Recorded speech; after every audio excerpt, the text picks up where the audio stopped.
बिस्मिल्लाहिर्रहमानिर्रहीम। मैं हूँ मरियम फ़ातिमा और आप देख रहे हैं मरियम फ़ातिमा फूड सीक्रेट। आज हम बग़ैर प्रेशर कुकर और बग़ैर गरम मसालों के चिकन और शलजम बनाएंगे। तो आइए स्टार्ट करते हैं। दरमियाने साइज़ की कढ़ाई ली है मैंने और 1 कप इसमें ऑयल का डाला है। 2 दरमियाने साइज़ के प्याज लेके उनको बारीक कट कर लिया और उसको घी में थोड़ा सा फ्राई करना है। ज़्यादा डार्क ब्राउन नहीं करना कि इसका कलर ही चेंज हो जाए, हल्का सा इसको फ्राई करना है, इसका कच्चापन ख़त्म हो जाए। अब इसमें 1 किलो चिकन डाला है, हड्डी वाला भी है और दूसरा भी है, मिक्स इसमें डाला है और इसको ऑयल में हमने फ्राई कर लेना है। बहुत ब्राउन भी नहीं करना, बस चिकन का कलर वाइट होने तक इसको फ्राई करना है। लीजिए फ्राई हो गया है, बस इतना आपने करना है, ज़्यादा इसको किया तो वो हार्ड हो जाएगा। अब मैंने 1 इंच अदरक का टुकड़ा लेके उसको बारीक कूट के वो डाल दिया है और 1 चम्मच ये बारीक कूटा हुआ लहसुन का चम्मच,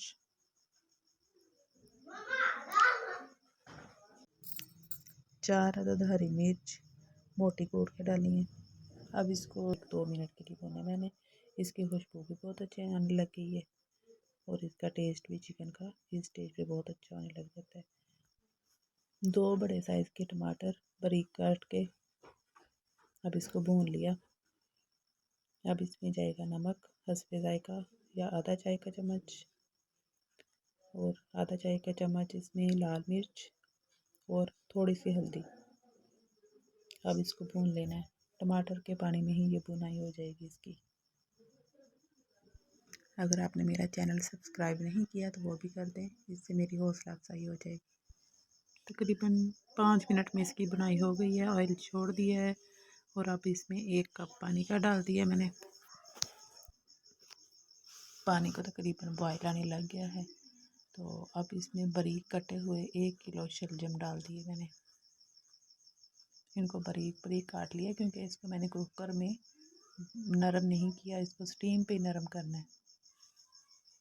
अब 20 मिनट में ये नरम हो चुके हैं।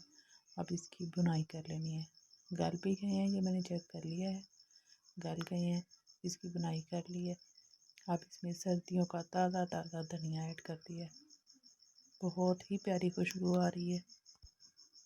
लें जी, मज़ेदार शलजम और गोश्त तैयार है। अगर आपके घर में कोई शलजम पसंद नहीं करता तो इस तरीके से शलजम पका के दें, आपकी बहुत तारीफ़ होगी। अल्लाह ताला हमारे रिज़्क़ में बरकत दे और हमारी मुश्किलात दूर करे, आमीन। बहुत शुक्रिया वीडियो देखने का।